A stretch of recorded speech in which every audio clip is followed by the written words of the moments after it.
नमः विष्णुपादाय कृष्णपृष्ठाय भूतले श्रीमते भक्तिवेदांत स्वामी नित्य नामिने नमस्ते सरस्वती देवे गौरवाणी प्रचारिणे निर्विशेष शून्यवादी पाश्चात्य देश तारिणे जय श्री कृष्ण चैतन्य प्रभु नित्यानंद श्री अद्वैत गदाधर श्रीवासादि गौर भक्तवृंद हरे कृष्णा कृष्ण कृष्णा हरे हरे हरे राम राम राम हरे हरे हरे कृष्णा कृष्ण कृष्णा हरे राम राम राम हरे कृष्णा कृष्ण कृष्णा हरे राम राम राम हरे हरे।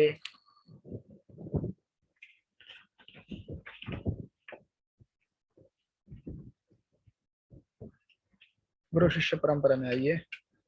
परम पूज्य राधानाथ स्वामी महाराज, एसी भक्तिवेदांत स्वामी प्रभुपाद, भक्त सिद्धांत सरस्वती, गौर किशोर, भक्ति विनोद, बलदेव जगन्नाथ, विश्वनाथ, नरोत्तम, कृष्णदास, रघुनाथ जीव, रूप स्वरूप सनातन, श्री चैतन्य महाप्रभु, ईश्वरपुरी, नित्यानंद अद्वैत, माधवेंद्रपुरी, लक्ष्मीपति, व्यास तीर्थ, ब्रह्मण्य तीर्थ, पुरुषोत्तम, जयधर्म, राजेंद्र, विद्यानिधि, दयानिधि, ज्ञान सिंधु, जयतीर्थ, अक्षोभ्य, माधव, नृहरि, पद्मनाभ, मध्व, व्यास, नारद, ब्रह्मा, श्री कृष्ण। हरे कृष्ण। आप सब लोग का स्वागत है। भक्त शास्त्री कोर्स में हम लोग स्टडी कर रहे हैं अध्याय नंबर 13, प्रकृति, पुरुष तथा चेतना, नेचर, एंजॉयर एंड कॉन्शियसनेस। तो हम लोगों ने लास्ट टाइम श्लोक नंबर 8 से 12 प्रोसेस ऑफ नॉलेज, ज्ञान की प्रक्रिया के बारे में विस्तार में देखा था।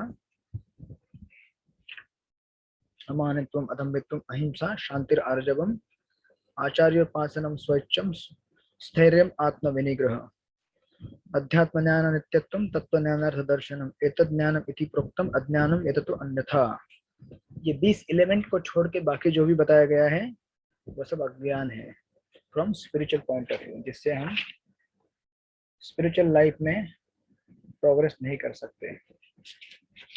तो ये हमारा section number, I think section number 2 था। फर्स्ट सेक्शन हमारा, ये तो 6 अर्जुन के प्रश्न हैं। क्षेत्र, क्षेत्रज्ञ, ज्ञान, ज्ञेय और प्रकृति, पुरुष, ये 4 टॉपिक के ऊपर अर्जुन जानना चाहता है। तो हमने अभी तक क्षेत्र, क्षेत्रज्ञ और ज्ञान, इन 3 चीजों को कवर किया है। क्षेत्र, क्षेत्रज्ञ आपने देखा था श्लोक नंबर 2 से 7, महाभूतानि अहंकारो, वो जो 24 एलिमेंट देखे थे 6ठे और 7वें श्लोक में। उसके बाद 8 से 12 में हमने ज्ञान के बारे में देखा है। अब हम देखेंगे 13 से 19 ज्ञेय के बारे में। 13 से 19 ज्ञेय यानी कि जानने लायक क्या चीज है, किसे जानना चाहिए, फ्रॉम श्लोक नंबर 13। So let's begin. तो मेरे पीछे रिपीट कीजिए आप लोग। नेयम यत्तत् प्रवक्ष्यामि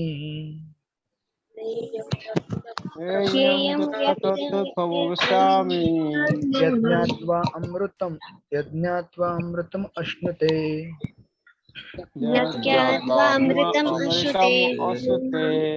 अनादिम अनंत परम ब्रह्म, अनादि आदिम अनंत परम ब्रह्म, न सत न सत न सत तत् न असत उच्यते। न सतत न असत उच्यते। ठीक है, इसका अनुवाद पढ़िए। समर्पण गौर को अनुवाद पढ़िए इसका। हरे कृष्णा। हरे कृष्ण। मैं तुम्हें ज्ञेय के विषय में बताऊंगा, जिसे जानकर तुम नित्य ब्रह्म का आस्वादन कर सकोगे। यह ब्रह्म या आत्मा जो अनादि है और मेरे अधीन है, इस भौतिक जगत के कार्य कारण से परे स्थित है। हरे कृष्ण। ओके, बेसिकली जैसे दूसरे अध्याय के यमहीन व्यथन्ते पुरुषम पुरुषर्षभ समसुख दुखम सो अमृतत्वाय कल्पते। वहां भी भगवान कह रहे थे कि अगर आप आत्मा के बारे में ठीक ठीक से जानेंगे तो आपको अमृत मिलेगा। कौन सा अमृत मिलेगा? कौन सा अमृत मिलेगा हमें? अभी यहाँ भी वही चीज बता रहे हैं कि आप अगर इस बारे में जानेंगे, किसके बारे में? ज्ञेय। तो ज्ञेय क्या है यहाँ बता रहे हैं, यह ब्रह्म या आत्मा जो अनादि है और मेरे अधीन है, इस भौतिक जगत के कार्य कारण से परे स्थित है। इसके बारे में जानकर तुम्हें क्या मिलेगा? नित्य ब्रह्म का आस्वादन कर सकोगे। तो बेसिकली स्पिरिचुअल नॉलेज मिलने से क्या होता है? नेक्टर मिलता है हमको, राइट। स्पिरिचुअल नॉलेज अगर हम लेते हैं तो स्पिरिचुअल नॉलेज से हमें क्या होता है? आप सबको मिला है नेक्टर कि नहीं मिला है? अरे भक्ति करने से नेक्टर मिलता है या नहीं मिलता है? मिलता है ना, अमृत। मिलता भक्ति है। करने से नेक्टर मिलता है, राइट। यस, तो वही बता रहे हैं प्रभुपाद। देखो क्या लिखते हैं बीच में, तीसरी लाइन, ज्ञाता अर्थात आत्मा तथा परमात्मा दोनों ही के ज्ञान से मनुष्य जीवन अमृत का आस्वादन कर सकता है। क्योंकि जब भगवान और जीव के संबंध का हमें ज्ञान होता है तब हम भगवान की सेवा चालू करते हैं। भगवान की सेवा करने से आनंद मिलता है, उसी को अमृत कहा गया है। जब तक जीव इस जगत में हजारों लाखों लोगों की सेवा कर रहा है, अपने इंद्रियों की तुष्टि करने का प्रयास कर रहा है, तब तक उसे वो अमृत नहीं मिल रहा है। जीवन में आनंद नहीं है। अगर आनंद है भी तो ऐसा आनंद है जो हमें इस जगत में बांध देता है, बंधन कारक है, जिससे कर्म उत्पन्न होते हैं। इसीलिए वो अमृत नहीं कहलाया जाएगा। अमृत से क्या होता है? आदमी अमर हो जाता है, राइट। तो इसीलिए यहाँ पे कह रहे हैं कि जीव और भगवान, इन दोनों के बीच का संबंध जब हम जानेंगे तो हम जीवन अमृत का आस्वादन करेंगे। और प्रभुपाद बीच में वही कोटेशन दे रहे हैं जैसे कि द्वितीय अध्याय में कहा गया है, जीव नित्य है, वही पुष्टि यहाँ पे भी की गई है। ब्रह्म या आत्मा जो अनादि है और मेरे अधीन है और इस भौतिक जगत से परे है, वो भौतिक जगत के कार्य कारण से परे स्थित है, राइट। और ऐसा जब हम अमृत इस जीवन में चखेंगे भक्ति में, तो इवेंचुअली क्या हो जाएगा? हम फिर लिबरेट होके, मुक्त होके ऐसे जगत में जाएंगे, आध्यात्मिक जगत में, जहाँ पे इटरनली अमृत मिलेगा हमको, स्पिरिचुअल वर्ल्ड में। और प्रभुपाद एक क्लैरिफिकेशन देते हैं। बेसिकली हर जगह पे अभी इन आने वाले श्लोकों में, श्लोक नंबर 19 तक, ज्ञेय वस्तु क्या है? परमात्मा, भगवान। इसलिए देखिए इस परपोर्ट का जो फर्स्ट लाइन है, प्रभुपाद लिखते हैं, भगवान ने क्षेत्र तथा क्षेत्रज्ञ की व्याख्या की है इसके पहले, और उन्होंने क्षेत्रज्ञ को जानने की विधि की भी व्याख्या की है। श्लोक नंबर 8 से 12 क्षेत्रज्ञ को जानने की जो विधि है उसकी व्याख्या के बारे में भी कहा। अब वे ज्ञेय के विषय में बता रहे हैं, पहले आत्मा के विषय में, फिर परमात्मा के विषय में। तो ज्ञेय जो है वो आत्मा और परमात्मा, और प्राइमरीली यहाँ पे आएगा वर्णन विस्तार से परमात्मा का, क्योंकि आत्मा का तो ऑलरेडी वर्णन पिछले श्लोकों में आ चुका है, लेकिन फिर भी परमात्मा आत्मा दोनों ही अमर है और दोनों जुड़े हुए हैं एक दूसरे से, इसलिए आत्मा का भी विश्लेषण यहाँ पे आएगा। और प्रभुपाद वापस क्लैरिफाई करते हैं कि आत्मा और परमात्मा दोनों में अंतर है। इसलिए देखिए जो दूसरा पैराग्राफ है यहाँ पे लिख रहे हैं, उसकी अंतिम लाइन इस पैराग्राफ की, अतएव इस श्लोक में ब्रह्म का जो वर्णन है वह आत्मा का है, और जब ब्रह्म शब्द जीवात्मा के लिए व्यवहारित होता है तो यह समझना चाहिए कि वह आनंद ब्रह्म न होकर विज्ञान ब्रह्म है। जो हमने पिछले बार देखा था, 5 जो कोष रहते हैं, अन्नमय कोश, प्राणमय कोश, मनोमय कोश, विज्ञानमय कोश और आनंदमय कोश, राइट। तो आनंदमय जो रहता है वो ब्रह्म रहता है, मतलब भगवान ही आनंदमय होते हैं, और जब हम उनसे जुड़ते हैं तो हम भी आनंदमय बन जाते हैं। इसलिए यहाँ क्लैरिफाई कर रहे हैं कि बेसिकली ये सब डिस्कशन इसलिए कि भगवान और जीव दोनों अलग अलग हैं, दोनों समान नहीं है। उपनिषद का वो कोटेशन भी दिया है और कह रहे हैं कि स्मृति वचन है, दास भूतो हरे रेव नन्य सेव कदाचन। जीवात्माएं सदा भगवान की सेवा में लगी रहती है, राइट। तो इसीलिए अदरवाइज क्या होगा, अगर आप ट्रांसलेशन पढ़ेंगे यह ब्रह्म या आत्मा जो अनादि है मेरे अधीन है। अगर ये ब्रह्म या आत्मा, उसको अगर हम परमात्मा मानेंगे तो क्या हो जाएगा फिर? मायावादी कमेंट्री हो जाएगी ये कि आत्मा दूसरे आत्मा के अधीन है, राइट। इसलिए यहाँ पे प्रभुपाद क्लैरिफाई कर रहे हैं कि यहाँ पे जो ब्रह्म या आत्मा बतलाया गया है वो जीवात्मा है, परमात्मा नहीं है, लाइक दैट। फिर इसके आगे वर्णन विस्तार से करेंगे कि आत्मा का, परमात्मा का। श्लोक नंबर 14 जो ज्ञेय वस्तु है, जानने लायक वस्तु है। सर्वतः प्राणिपादम तत्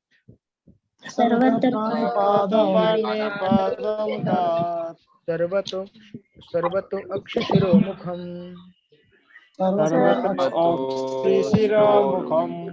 सर्वतः श्रुतिमललोके सर्वतः श्रुतिमल्लोके सर्वम् आवृत्य तिष्ठति।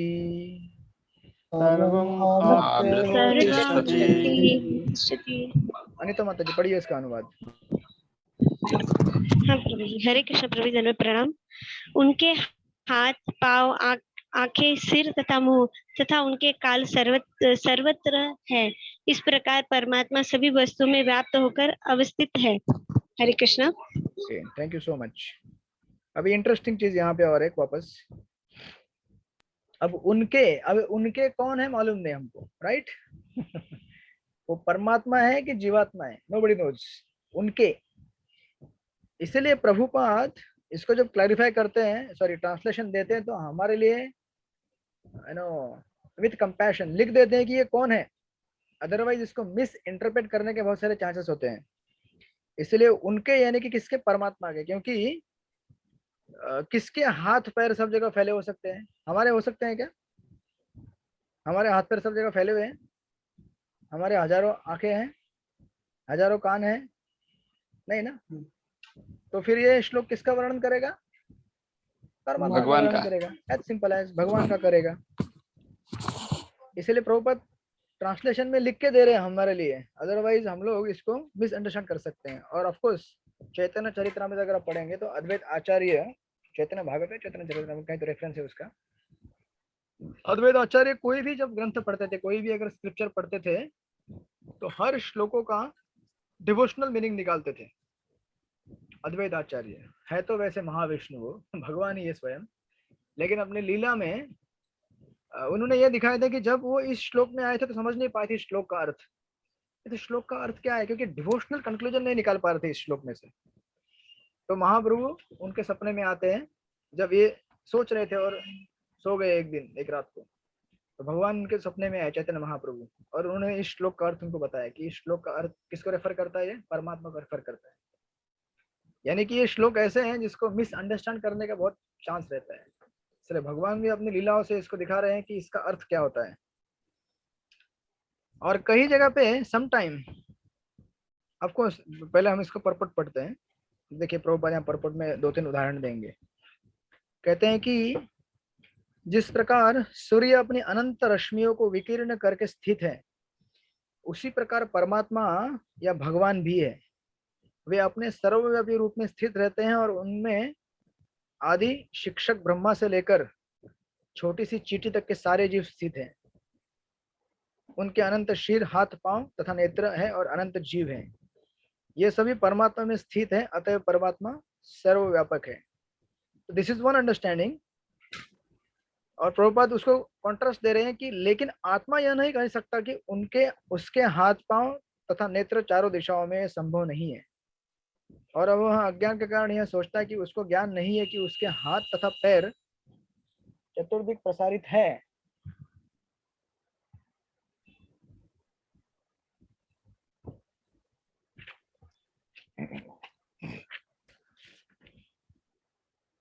किंतु सचमुच समुचित ज्ञान होने पर वह ऐसी स्थिति में आ जाएगा तो उसका ऐसा सोचना उल्टा है। यानी कि बेसिकली जो इम्पर्सनल कमेंटेटर रहते हैं वो कहते हैं कि पहले हम लोग क्या है, अभी बद्ध हो गए हैं प्रकृति से। जब हम मुक्त हो जाएंगे ना तो हमको भी दिखेंगे हमारे सब जगह फैले हुए हाथ पांव, राइट। उसका अर्थ यह होता है कि प्रकृति द्वारा बद्ध होने के कारण आत्मा परम नहीं है, क्योंकि हम लोग बद्ध हैं। परमात्मा आत्मा से भिन्न हो सकता है। और फिर परमात्मा के क्वालिटीज बता रहे हैं यहाँ पे कि परमात्मा अपना हाथ असीम दूरी तक फैला सकता है, किंतु आत्मा ऐसा नहीं कर सकता। गीता में कहा गया, भगवान कहते हैं पत्रम पुष्पम फलम तोयम, भगवान कहते कि तुम मुझे सब कुछ ऑफर करो। तो भगवान अगर स्पिरिचुअल वर्ल्ड में है तो फिर इतने दूर से उन सब चीजों को कैसे स्वीकार करेंगे? तो प्रभुपाद लिखते हैं कि भगवान इतने दूर होते हैं फिर उन वस्तु को कैसे स्वीकार कर पाते हैं? यह भगवान की सर्वशक्तिमान शक्तिमत्ता है। यद्यपि ये पृथ्वी से बहुत दूर अपने धाम में स्थित है, तो भी वे किसी के द्वारा अर्पित कोई भी वस्तु अपना हाथ फैलाकर ग्रहण कर सकते हैं। राइट, तो ऐसा वर्णन है। और अतएव इस श्लोक में आत्मा का नहीं अपितु परमात्मा का वर्णन हुआ है, और पिछले श्लोक में आत्मा का वर्णन हुआ है, क्योंकि कहा गया है कि वह क्या है, मेरे अधीन है। और इंटरेस्टिंगली प्रभुपाद एक जगह पे भागवतम में एक कमेंट्री में बोलते हैं कि अगर ये श्लोक से फॉर एग्जांपल, उदाहरण अर्थ के लिए, ये 14 नंबर का श्लोक अगर जीवात्मा को अगर रेफर करता है तो कैसे करता है? तो कहते हैं कि देखिए, हर जगह जितने भी जीव इस जगत में घूम रहे हैं, सारे जीव भगवान के निर्देश में कार्य कर रहे हैं। बराबर, कोई भी कार्य जब जीव करता है तो भगवान के अनुमति के बिना वो चीज वो नहीं कर सकता है। जैसे आप कहते हैं, सुनते हैं कि भगवान के इच्छा के बिना एक पत्ता भी नहीं हिलता। राइट, भगवान का उसको परमिशन लगता है, सैंक्शन लगता है कोई भी क्रिया करने के लिए। तो इसका मतलब जितने भी, मतलब इनडायरेक्टली इसको ऐसा रेफर कर रहे हैं कि जितने भी जीव इस जगत में है वो सब भगवान के अधीन कार्य कर रहे हैं। उस तरह से देखा जाए इनडायरेक्टली तो क्या है, ये सारे भगवान के हाथ और पैर हैं। राइट, क्योंकि वो सब भगवान के अधीन कार्य कर रहे हैं। आप लोगों को समझ में आया कि नहीं समझ में आया? अरे वो यस। और एक जगह पे एक प्रभुपाद का यहाँ पे एक एग्जांपल दिया है प्रभुपाद का, कि प्रभुपाद एक जगह एक लेक्चर दे रहे थे, और लेक्चर दे रहे थे तो लेक्चर के बीच में एक आदमी उठ गया और प्रभुपाद को बहुत चिल्लाने लगा, बहुत कुछ अनाप शनाप बोलने लगा। तो प्रभुपाद कुछ भी नहीं बोले, चुप बैठे। तो आदमी बहुत कुछ बोल गया बोल गया बोल गया। अब बाकी शिष्य बैठे थे, सोच रहे थे कि प्रभुपाद उसको क्यों नहीं रोक रहे। फिर बाद में वो बहुत कुछ गाली गलौज करके चला गया। फिर प्रभुपाद ने लेक्चर कंटिन्यू किया। तो जब लेक्चर खत्म हुआ तो प्रभुपाद को उनके शिष्य पूछे कि प्रभुपाद आपने उसको रोका क्यों नहीं, क्यों नहीं उसको आपने कुछ बोला, उसको क्यों प्रत्युत्तर नहीं दिया? तो प्रभुपाद बोले कि, देखिए एकदम सिंपल आंसर दिया प्रभुपाद ने। प्रभुपाद बोले कि मैं क्या करता, मैं कुछ नहीं कर सका। जब भगवान ने उसको मुझे अगर कुछ बोलने के लिए अनुमति दी तो मैं चुप बैठ गया।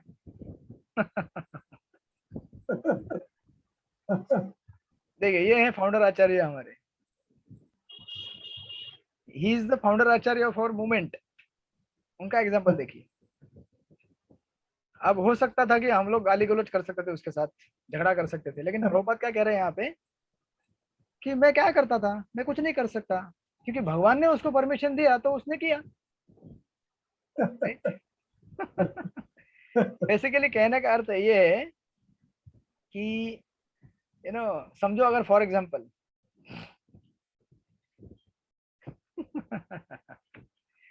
आपको हमें प्रतिकार करना चाहिए देश काल परिस्थिति देख के, लेकिन अगर हम प्रतिकार करने लायक नहीं है और प्रतिकार नहीं कर सकते तो हमें समझना चाहिए। जैसे फॉर एग्जांपल अगर समझो आप रास्ते से चल रहे और किसी ने आपको आके एक झापड़ लगा के दिया और वो आदमी वहां से भाग गया, तो अभी आप क्या कर सकते हैं? उसके लिए क्या कर सकते हैं आप बताइए?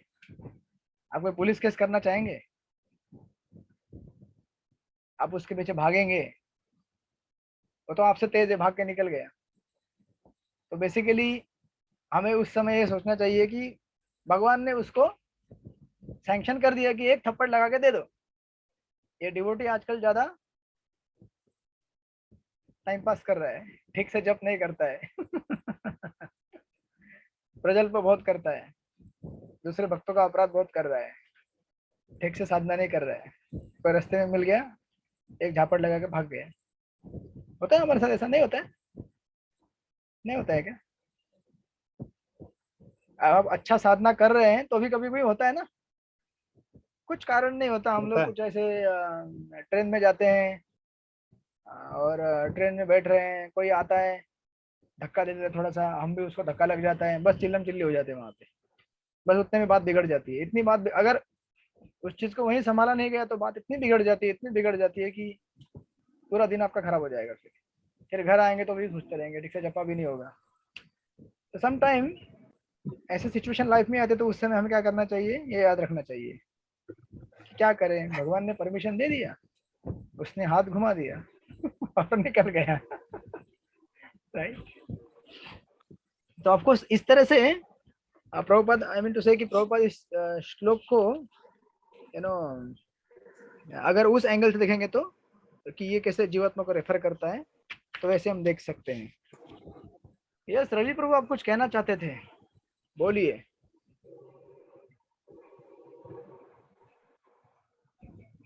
नहीं प्रभु जी, कुछ नहीं कह रहा था। ये भी परमात्मा ने सैंक्शन किया है।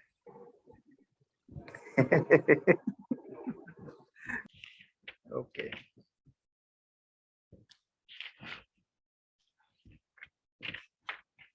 तो इस तरह से परमात्मा के हर जगह पे क्या फैले हुए हैं, हाथ।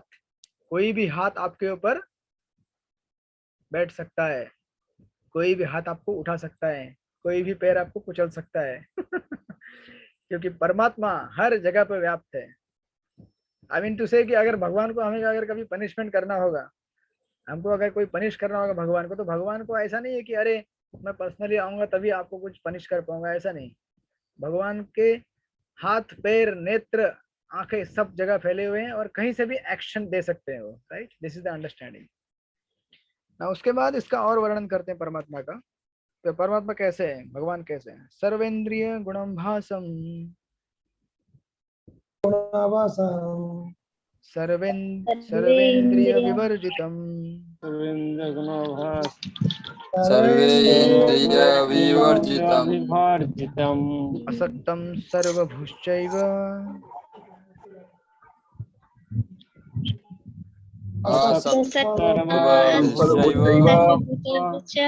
निर्गुणं गुणभोक्तृ च।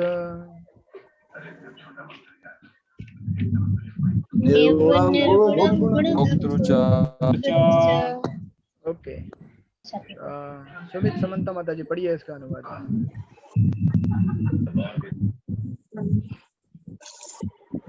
परमात्मा समस्त इंद्रियों का स्रोत है, फिर भी वो इंद्रियों से रहित है। वो समस्त जीवों के प्रवृत्त होकर भी अनासक्त, वो प्रकृति के गुणों से परे है, फिर वो भौतिक प्रकृति के समस्त गुणों शामिल है। हरे कृष्ण।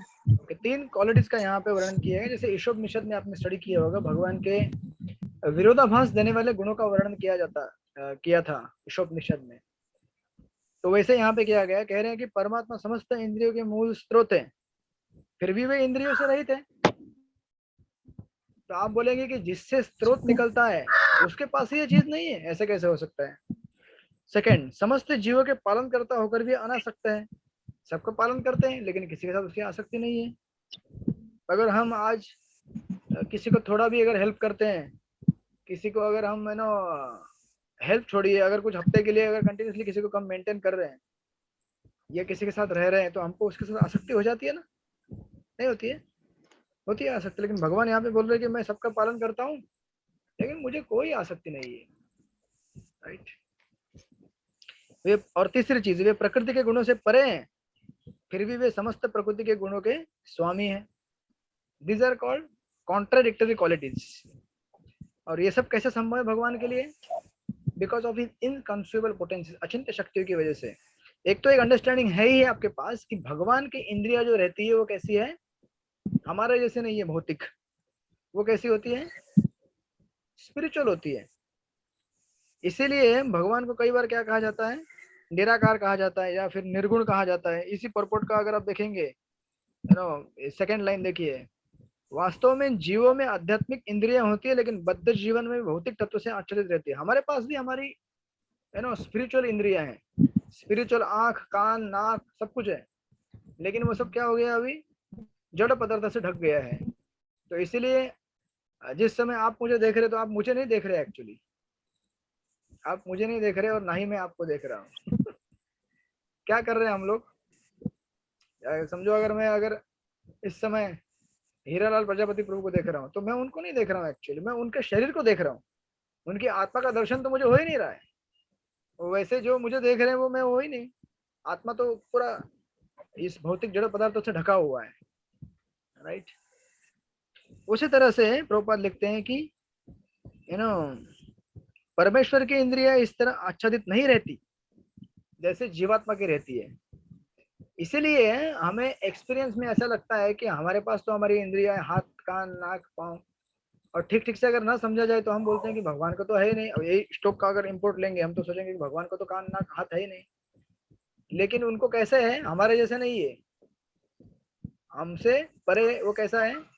स्पिरिचुअल है। इसीलिए प्रभुपाद देखिए इस परपोर्ट के बीचों बीच देखिए लिखा है प्रभुपाद ने, जो श्वेताक्षर उपनिषद है 3.19 उसके 3 लाइन बाद कहते हैं कि बद्ध जीव तथा परमात्मा में यही अंतर है, उनके भौतिक नेत्र नहीं होते फिर भी उनके नेत्र होते हैं, अन्यथा वह कैसे देख सकते हैं? अब पिछले श्लोक में बताया ना कि उनके हजारों हाथ, कान, नाक, पांव सब जगह फैले हुए हैं, तो अगर नहीं होंगे तो कैसे देखेंगे, कैसे कार्य करेंगे इस जगत में? इसलिए देखिए नीचे इस परपोर्ट के पहला पैराग्राफ के तीसरी चौथी लाइन नीचे से देखते कहते हैं कि कहा जाता है कि परमेश्वर के हमारे जैसे पांव नहीं है, लेकिन वे आकाश में विचरण कर सकते हैं क्योंकि उनके आध्यात्मिक पांव होते हैं। दूसरे शब्दों में भगवान निराकार नहीं है, उनके अपने नेत्र, पांव, हाथ सभी कुछ होते हैं, और चूंकि हम सभी परमेश्वर के अंश हैं अतएव हमारे पास भी ये सारी वस्तुएं होती है, लेकिन उनके हाथ, पांव, नेत्र हमारे जैसे प्रकृति के जड़ पदार्थों द्वारा कल्मशग्रस्त नहीं होते। That's the difference. Of course इसको आगे आप पढ़िएगा। और प्रभुपाद लिखते हैं लास्ट परपोर्ट में, सॉरी पैराग्राफ में, कि जब हमारे आंखें, हमारे कान, नाक जब शुद्ध हो जाएंगे भक्ति करके, हरे कृष्ण कृष्ण कृष्ण हरे हरे, हरे राम राम राम हरे हरे, तो हम भी भगवान को ठीक ठीक से देख पाएंगे। प्रेमांजन चरुते भक्ति विलोचनेन, ब्रह्म संहिता में कहा गया है।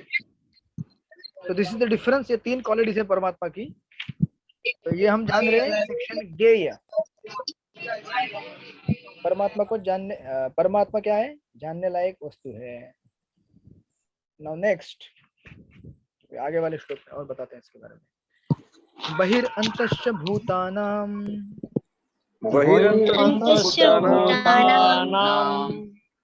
अचरं चरमेव च अचरं चरमेव च सूक्ष्मत्वात् तत् अविज्ञेयम् सूक्ष्मत्वात् अविज्ञेयं दूरस्थं चान्तिके च तत्। दूरस्थं चान्तिके च तत्। इसका अनुवाद पढ़िए, रवि प्रभु पढ़िए इसका अनुवाद। परम सत्य जड़ तथा जंगम समस्त जीवों के बाहर तथा भीतर स्थित है। सूक्ष्म होने के कारण वे भौतिक इंद्रियों के द्वारा जानने या देखने से परे है। यद्यपि वे अत्यंत दूर रहते हैं किंतु हम सबके निकट भी है। ओके, अगेन सेम क्वालिटीज जो पिछले श्लोक में बताई गई थी, यहाँ पे भी 3 क्वालिटीज दी गई है वापस, कि वो सबके अंदर भी रहते हैं, बाहर भी रहते हैं, और वे सूक्ष्म होने के कारण हमारे भौतिक इंद्रियों से जाने नहीं जा सकते। वो तो ऑफकोर्स इंफॉर्मेशन है, बट ऊपर की ये क्वालिटी है। और तीसरी क्वालिटी, यद्यपि वे अत्यंत दूर है किंतु हम सबके निकट भी है। और ऑफकोर्स चक्रवर्तीपाद इन चीजों को कहते हैं कि भगवान एज ए परमात्मा हमारे निकट है, और एज ए भगवान हमसे काफी दूर है, जो कि हमने अध्याय नंबर 9 में भी देख चुके हैं। जो 3 हमने अंडरस्टैंडिंग लिया था, नचमस्तानि भूतानि पश्चिमी योग ऐश्वर्य, भगवान वहां पे कह रहे थे कि मैं यहाँ पे स्थित हूँ और वहां स्थित हूँ भी नहीं। तो ऑफकोर्स परमात्मा हमारे लिए पास में है, या फिर ऐसा भी बोल सकते हैं कि जो डिवोटीज हैं, भक्त हैं, उनके लिए भगवान पास में है, लेकिन जो भगवान के भक्त नहीं है उनके लिए भगवान क्या है? काफी दूर है। राइट। और प्रभुपाद परपट में वही चीज वापस दे रहे हैं पिछले श्लोक में जो उन्होंने बताया था कि हम इन भौतिक इंद्रियों से बीच में देखिए कि हम अपने भौतिक इंद्रियों से न तो उन्हें देख पाते न समझ पाते। अतः वैदिक भाषा में कहा गया कि उन्हें समझने में हमारा भौतिक मन तथा इंद्रिया असमर्थ है। इसलिए उन्हें क्या कहा जाता है? अधोक्षज, कि हमारे वे इंद्रियों के परे हैं, हमारे मन के परे हैं। इसलिए अगर आप देखेंगे बहुत सारी भक्ति की जो व्याख्याएं आती है, जैसे 11वें अध्याय में भी व्याख्या आई थी, भक्त्यामा में भी जाना थी, या फिर भक्ति रसामृत सिंधु में आएगा अन्ना मेलशत शून्यम ज्ञान कर्मादि अनावर्तन। ऐसा क्यों कहा जाता है? क्योंकि ज्ञान यानी कि जो ज्ञानेंद्रिय हमारी है और कर्म जो हमारे कर्मेंद्रिय है, इनके द्वारा भगवान को हम कभी जान नहीं सकते, क्योंकि उसके परे हैं भगवान। उनको जानने के केवल क्या करना पड़ेगा, आत्मा जो हम जो वास्तविक स्पिरिचुअल लेवल हमारा है उसके द्वारा हम उन्हें परसीव कर सकते हैं। इसलिए हमें हमारे स्पिरिचुअल लेवल को जागृत करना होता है। हरे कृष्ण कृष्ण कृष्ण हरे हरे, कृष्ण हरे राम हरे राम हरे राम राम हरे। हरे राम राम। आध्यात्मिक चेतना द्वारा। तो ब्रह्म संहिता का कोटेशन दिया है, प्रेमांजन चरित भक्ति विलोचन है ना, उसके द्वारा हम देखते हैं, जब प्रेम करेंगे भगवान से, प्रेम के द्वारा हम शुद्ध हो जाएंगे, और शुद्ध होने के बाद हम उन्हें समझ सकते हैं। भक्त्या तो अनन्या शक्य 11.54 वो भी कोटेशन दिया है, राइट। अभी उसके आगे और क्वालिटी दिए परमात्मा के। श्लोक नंबर 17, अविभक्तं च भूतेषु अविभक्तं च भूतेषु भूतेषु विभक्तम् इव च स्थितम् विभक्तम् एव एव च च स्थितम् भूतभूतश्च तज्ज्ञेयम् भूतभूतश्च तदज्ञम् ग्रसिष्णु प्रभविष्णु च ग्रसिष्णु विष्णु च दिशानाथ प्रभु पढ़िए आप जरा इसका अनुवाद। यद्यपि परमात्मा समस्त जीवों के मध्य विभाजित प्रतीत होता है, लेकिन वह कभी भी विभाजित नहीं है। वह एक रूप से स्थित है। यद्यपि वह प्रत्येक जीव का पालन करता है, लेकिन वह समझना चाहिए कि वह सबों का संहार करता है और सबों का जन्म देता है। Hare Krishna. Okay, thank you. तो चूंकि कभी कभी परमात्मा हर जगह फैला हुआ है, तो हमको लगेगा कि परमात्मा क्या हो गया है, छिन्न भिन्न हो गया है, लेकिन ऐसा नहीं है। इसलिए उसको समझाने के लिए प्रभुपाद सूर्य का उदाहरण देते हैं तात्पर्य में। सूर्य का कहते हैं कि कभी कभी देखिए दोपहर के 12:30 बजे 12 बजे आप देखेंगे, आप बोलेंगे, किसी को पूछेंगे सूरज कहाँ है, तो सूरज मेरे सर के ऊपर है। दूसरा बोलेगा मेरे सर के ऊपर है, तीसरा बोलेगा मेरे सर के ऊपर है, चौथा बोलेगा अरे भाई सूरज तो अपने जगह पे स्थित है, बराबर ना। लेकिन हम सबको लगता है कि सूरज मेरे ऊपर है, तुम्हारे ऊपर थोड़ी है यार, वो उधर है, उधर उसके सर के, उसके सबके सर के ऊपर है। तो ये एग्जाम्पल से हम समझ सकते हैं कि ऐसी शक्ति अगर सूर्य के अंदर है, तो भगवान के अंदर कितनी अचिंत्य शक्तियां रहेंगी। प्रभुपाद उसी को यहाँ पे क्लैरिफाई करे तात्पर्य में। सभी लोग यही कहेंगे कि वह उसके सर पर चमक रहा है सूर्य। वैदिक साहित्य में यह उदाहरण यह दिखाने के लिए दिया गया है कि यद्यपि भगवान अविभाजित है, लेकिन इस प्रकार स्थित मानव विभाजित हो गए हैं। राइट।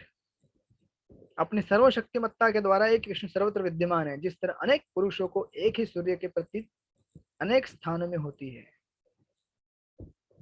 और ऑफ कोर्स ये तो सूर्य का उदाहरण है, और सूर्य एक्चुअली सबके जगह पे, लेकिन उसको प्रतीत होता है कि मेरे मेरे एक ही जगह पे स्थित है, लेकिन लगता है कि मेरे सर, मतलब मेरा इंडिविजुअल सूरज मेरे पास है। लेकिन परमात्मा वास्तविक इंडिविजुअल हो गया है हर किसी के हृदय में। और दूसरी चीज यहाँ पे कही है इस श्लोक में कि यद्यपि वह प्रत्येक जीव का पालन करता है, लेकिन वही संहार करता भी है। सबको नष्ट भी वही करते हैं, सबको निर्माण भी वही करते हैं। ऐसा क्यों करते हैं भगवान? भागवत के 5म स्कंद में आप पढ़ेंगे तो प्रलय के बारे में बताया गया है कि जो भगवान देखते हैं अंत में कि इन सब लोगों को इतना चांस दिया कि भक्ति शास्त्री कोर्स करो, ठीक ठीक से पढ़ाई करो, अध्याय अभ्यास करो, लेकिन किया नहीं, तो अनंत शेष गुस्सा हो जाते हैं और उनके मुख से ज्वालाएं निकलती है, और उससे पूरा ब्रह्मांड क्या करते थे, जला डालते हैं। मर जाओ तुम लोग, अभी बहुत हो गया तुम लोगों का क्लास। फिर ये जीवात्मा क्या करती है, फिर इनका आश्रय स्थान क्या है, वही रोते रोते भाग जाते हैं टेंपल की तरफ, बचाओ बचाओ बचाओ बचाओ बचाओ, प्रभु जी गुस्सा हो गए हैं, क्वेश्चन नहीं दे रहे हमको। तो यही सारे जीव क्या करते हैं, वापस महाविष्णु के बेली, उनके उधर में जाके सो जाते हैं, क्योंकि उस समय सृष्टि इनका पालन करने लायक नहीं रहती है ना। अब भगवान का ही एक रूप है, अनंत शेष, गुस्सा हो गया, सब कुछ खत्म कर दिया। फिर वही भगवान महाविष्णु सोचते कि ठीक है, आ जाओ बच्चों, आ जाओ, चलो यहाँ पे आराम करो। फिर जब प्रकृति वापस, अभी जो पोस्टपोन हो चुकी है प्रकृति, वापस जब क्रिएशन स्टार्ट होगा, सब घर गृहस्थी करने के लिए सामान में जोड़ दूंगा, अभी सब सामान खत्म हो गया, ना मिट्टी है, ना जल है, ना अग्नि, ना आकाश, ना वायु, कुछ भी नहीं, सब खत्म कर दिया। फिर वापस मैं इनको क्या करता हूँ, क्रिएट कर दूंगा। जाओ अभी, जाओ जाओ अभी, तुम घर बनाओ, बिल्डिंग बनाओ, दुकान बनाओ, कपड़ा का दुकान, बर्तन का दुकान, खिलौना, ये वो, घर गृहस्थी संसार बनाओ, जाओ। भाई बहन, बच्चे, माँ, पत्नी, बेटा, हर 84 लाख योनियों में खेल खेलते रहो। फिर देखते हैं कि नहीं सुधरा, इतना प्रचार किया, वापस जला डालो सब लोगों को, गुस्सा होते हैं। और ये अनादिकाल से चलते आ रहा है। इसलिए हम लोगों को क्या कहा जाता है, नित्यबद्ध। और फिर इनमें से कुछ गिने चुने भाग्यवान जीव रहते हैं। ब्रह्मांड भ्रमित कोण भाग्यवान जीव, गुरु कृष्ण प्रसादे पाए, भक्ति लता बीज। इनको भक्ति का जिनको बीज मिल जाता है, चालू कर देते हैं, हरे कृष्ण कृष्ण कृष्ण हरे हरे, हरे राम राम राम हरे हरे। और महामंत्र का जप करते करते प्यूरिफाई हो जाते हैं, समझ जाते हैं कि अरे भाई ये सब दुनिया भर का चक्कर छोड़ दो। कितना जन्म लेंगे, कितनी बार मरेंगे, कितनी बार कोरोना होगा, कितनी बार हॉस्पिटल जाएंगे, ठीक करेंगे, है ना। अभी तो केवल वैक्सीन का 2 ही डोज आया है, अभी पता नहीं कितना डोज आने वाला है वैक्सीन का, कितने प्रकार के वैक्सीन आएंगे किसी को मालूम नहीं है। इससे अच्छा है कि इन सब चक्कर से छूट जाओ। तो फिर वो समझ जाता है। इसलिए यहाँ पे देखिए लास्ट में प्रभुपाद लिख रहे हैं, सृष्टि के बाद सारी वस्तुएं उनकी सर्वशक्तिमत्ता पर टिकी रहती है, और प्रलय के बाद सारी वस्तुएं पुनः उन्हीं में विश्राम करने के लिए लौट आती है। यतो वहाँ ईमानी भूतानी जायन्ते ये न जातानी जीवंती। बहुत लंबा कोटेशन आप पढ़ लीजिएगा। तो ये इस तरह से श्लोक नंबर 17 तक ये उससे परमात्मा के गुणों के वर्णन आ रहे हैं, और फिर 18 में अभी उसका समरी दे रहे हैं, समराइज कर रहे हैं उसको। 18 और 19 इन 2 श्लोकों में करेंगे समराइज। ज्योतिषामपि तज्ज्योतिष, ज्योतिषामपि ज्योतिष तमसः परमुच्यते,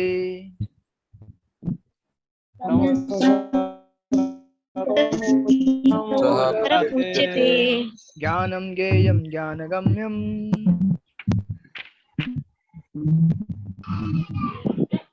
ज्ञानं ज्ञेयं ज्ञानगम्यं, हृदि सर्वस्य विशिष्टितम्। हृदय सर्वस्य विशिष्टम्।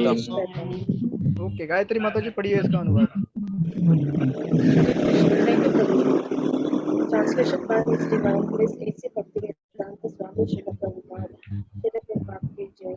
ये समस्त प्रकाशमान वस्तुओं के प्रकाश स्रोत है। वे भौतिक अंधकार से परे हैं और अगोचर है। वे ज्ञान है, ज्ञेय है और ज्ञान के लक्ष्य है। ये सबके हृदय में स्थित है। ओके, तो इसको समरी कर रहे हैं, और उसके पहले 2-3 क्वालिटीज बताया कि समस्त प्रकाशमान वस्तु के प्रकाश स्रोत हैं। इस बेसिकली इस दुनिया में जितना भी प्रकाश आता है वो कहाँ से आता है, भगवान के शरीर कांति से जो ब्रह्म ज्योति निकलती है, उससे सूरज और चंद्रमा ये सब प्रकाश लेते हैं, और उससे हम लोग एक्सट्रैक्ट करके हम इलेक्ट्रिसिटी बनाते हैं, बिजली बनाते हैं, ये बनाते हैं, बैटरी बनाते हैं, और हम बोलते हैं हमने बनाया, देखो बैटरी बनाया हमने, ये बनाया वो बनाया। लेकिन अल्टीमेटली कहाँ से ले रहे हैं हम लोग, सूर्य से ले रहे हैं। और सूर्य कहाँ से ले रहे हैं, भगवान के शरीर से जो निकलती है ब्रह्म ज्योति, उससे ले रहे हैं। उसी का विवरण प्रभुपाद इस प्रपोर्ट में पहले पैराग्राफ में दे रहे हैं, वो आप लोग पढ़ लीजिएगा। उसके बाद भगवान प्रभुपाद कहते हैं, और भगवान भी श्लोकों में कह रहे हैं कि जो जानने लायक चीज है और जो ज्ञान है और जो ज्ञान का लक्ष्य है वो कौन है। अभी यहाँ पे प्रभु भगवान क्या कर रहे हैं, खुद को एड्रेस नहीं कर रहे हैं, बल्कि कहने की वो, यानी कि थर्ड पर्सन बोल रहे हैं। आखिर उनको ही बोल रहे हैं, लेकिन नॉट टू अपीयर एज मैं बड़ा आदमी हूँ, ऐसा प्रतीत नहीं होना चाहिए। इसलिए भगवान क्या कर रहे हैं कि वो परमात्मा, वो क्या है, ज्ञान है, ज्ञेय है और ज्ञान के लक्ष्य है, वे सबके हृदय में स्थित हैं। तो वैसे इस दुनिया में जानने की बहुत सारी चीजें, जैसे एक बार प्रभुपाद को एक साइंटिस्ट मिले, और प्रभुपाद ने साइंटिस्ट को पूछा कि आपका करंट साइंटिफिक नॉलेज क्या है आत्मा के बारे में, करंट साइंटिफिक नॉलेज। तो साइंटिस्ट बोले कि कुछ साइंटिफिक नॉलेज नहीं हमारे पास आत्मा का, हम आत्मा के बारे में कुछ भी नहीं जानते। तो प्रभुपाद बोले कि इसका मतलब आपका जो विज्ञान है, जो भी नॉलेज आपने डेवलप किया, वो क्या है, सब यूजलेस हो गया, क्योंकि आप तो उस चीज के बारे में जानते नहीं है जिससे सब कुछ घटित होता है, जिससे सब कुछ निकलता है। तो उसके बदले में साइंटिस्ट ने उत्तर दिया, कहते हैं कि वो जो ज्ञान है ना, आत्मा के बारे में साइंस, वो बहुत ही अलग कैटेगरी का नॉलेज है, is a different kind of knowledge. तो प्रभुपाद बोलते हैं कि डिफरेंट काइंड ऑफ नॉलेज ठीक है, लेकिन वो जाने बगैर आप जीवन के बारे में कैसे बता सकते हैं? क्योंकि जहां तक जीवन के बारे में बताने का संबंध आता है, कितने भी भौतिक विज्ञानी हैं हमारे, जैसे आपने ये कभी सुना होगा एक्सपेरिमेंट, ये गीता के 18वें अध्याय में जो श्लोक आता है, 61 श्लोक में, कौन सा श्लोक है वो?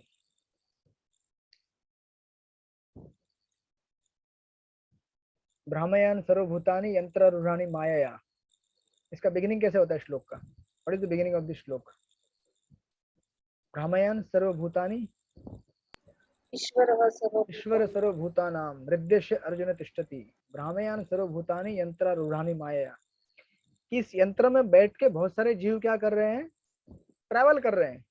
जो आत्मा क्या है? पैसेंजर है। ये शरीर क्या है? ये गाड़ी है। और किसने दिया है? माया ने दिया है। और किसके डायरेक्शन में घूम रहे हैं? परमात्मा के डायरेक्शन में घूम रहे हैं। ये शरीर खुद स्वयं नहीं कभी घूम सकता, गाड़ी खुद स्वयं नहीं चल सकती। जब उसको कोई सजीव व्यक्ति उसको चलाता है तो गाड़ी चलती है। तो उसमें एक उदाहरण देते हैं कि एक पेशेंट का उन्होंने एनालिसिस किया था, कुछ साइंटिस्ट लोगों ने। उन्होंने कहा कि जैसे हर चीज के लिए हमारे ब्रेन में एक सेंटर रहता है, पॉइंट रहता है। आप जब बोलते हैं तो उसके लिए भी एक सेंटर है। आपकी आंखों की जब पलक झपक होती है उसके लिए भी एक सेंटर है। आप जब सांस लेते हैं उसके लिए हर चीज के लिए एक एरिया रहता है ब्रेन के अंदर। तो लेकिन वो एरिया कंट्रोल करने का काम किसका होता है? उसे कंट्रोल कौन करता है? स्विच ऑन स्विच ऑफ कौन करता है? कौन करता है? आत्मा करता है, परमात्मा और प्रकृति की सहायता से। तो उन्होंने एक एक्सपेरिमेंट किया। उन्होंने कहा कि ठीक है, एक पेशेंट को बिठाया, बोले आप वैसे पलंग पे सोए रहो, और उन्होंने जो एक पर्टिकुलर पॉइंट रहता है जिससे हाथ उठता है उसको दबाया, तो उसका हाथ उठ गया। मतलब प्रोब वगैरह लगा के, सब मशीन लगा के। तो उन्होंने उससे पूछा कि हाथ किसने उठाया? बोला मैंने नहीं उठाया। पेशेंट को पूछा हाथ किसने उठाया? पेशेंट बोला मैंने नहीं उठाया। क्योंकि हाथ उसने नहीं उठाया ना, वो तो उन्होंने उसके ब्रेन में कुछ पॉइंट प्रेस कर दिया जो उसके लिए रिस्पॉन्सिबल है हाथ उठाने के लिए। फिर बटन दबा दिया, हाथ नीचे गिर गया। बोले आपने हाथ नीचे रखा? बोले नहीं मैंने नहीं रखा, हाथ आपने नीचे गिरा दिया। फिर बाद में बिना मशीन के उन्होंने उसका हाथ पकड़ा, हाथ उठाया। बोले हाथ किसने उठाया? मैंने उठाया। और उन्होंने देखा कि वो पॉइंट जो है कंप्यूटर में देखा कि वो एक्टिवेट हो रहा है ब्रेन का। फिर वो हाथ नीचे रखवा दिया। बोले किसने हाथ नीचे रखा? मैंने रखा। तो अभी देखिए दोनों एग्जाम्पल में, फर्स्ट केस में आपको मालूम पड़ेगा कि हाथ को ऊपर उठाने वाला या रखने वाला कौन था?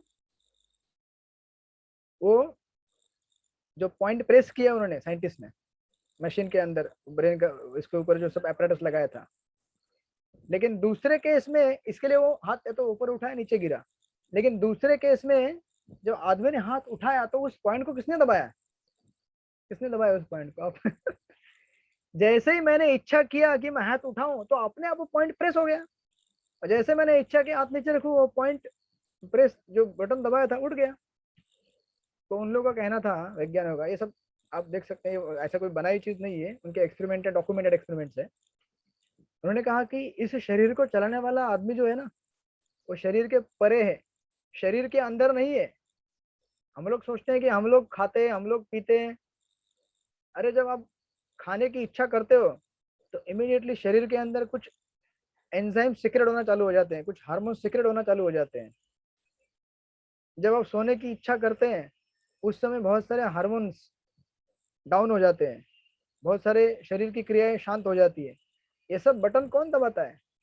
इसीलिए देखिए कभी कभी आपने देखा होगा कुछ कुछ लोगों को जिनको ये प्रॉब्लम रहता है, क्या बोलते हैं उसको, रात को नींद ना आना।